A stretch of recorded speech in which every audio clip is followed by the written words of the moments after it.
comme l'ensemble des acteurs de l'immobilier sur tout ce qui était énergie, carbone, déchets, eau depuis longtemps. Mais le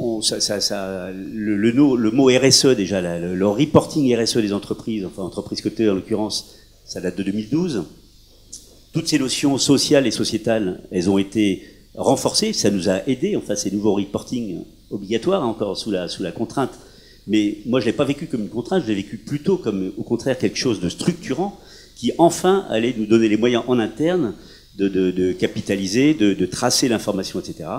Donc pour moi tout ça à chaque fois c'est des outils pour progresser. Et aujourd'hui ce label, franchement, ce sera un outil d'aide pour progresser dans la partie accessibilité. La qualité d'usage d'un bâtiment, sa qualité de vie, devient un élément très important. Donc, nous, on s'en est vraiment rendu compte quand on est vraiment rentré dans une démarche RSE depuis plusieurs années, réglementation oblige encore, mais ça nous a aidé à avancer d'un cran quand on a fait des matrices de matérialité où on est allé questionner nos preneurs, nos utilisateurs d'une façon formelle, parce que nous, on pensait ce qu'on devait faire sur un bâtiment, mais le fait de questionner les utilisateurs, comment ils vivaient nos propres objectifs, etc., et de voir quelles étaient leurs vraies attentes. Et là, on s'est rendu compte que la qualité d'usage, la qualité de vie était prépondérante.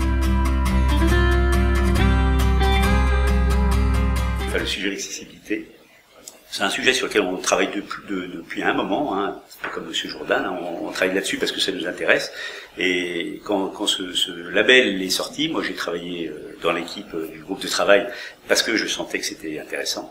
Et puis voilà, donc on est rentré naturellement en phase pilote on a été bêta-testeur. Et là aujourd'hui, on a un bâtiment officiellement en cours de certification et un deuxième qui va arriver, notre futur siège social. Parce qu'on veut montrer à la fois à nos collaborateurs, mais également à nos clients, nos grands clients, que d'abord ce qu'on va leur recommander chez eux, on le fait chez nous d'abord et on le pratique et pour en avoir une bonne connaissance. On sait tous que le fait d'avoir un label et à la fin un petit diplôme ou quelque chose qui mentionne le suivi d'un référentiel, ça n'est pas d'égal par ailleurs.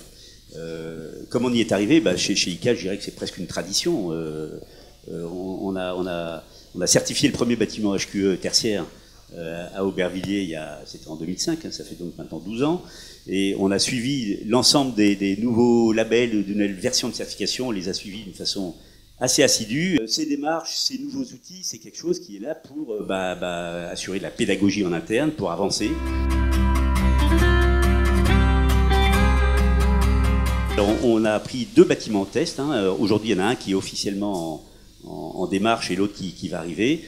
L'un, c'est un bâtiment qui est destiné à faire du service. Hein, on s'adapte, ICA, vous l'avez peut-être vu dans la presse, je vous encourage à aller sur notre site internet. On travaille beaucoup sur les nouveaux usages, les nouvelles façons de travailler et les attentes des entreprises.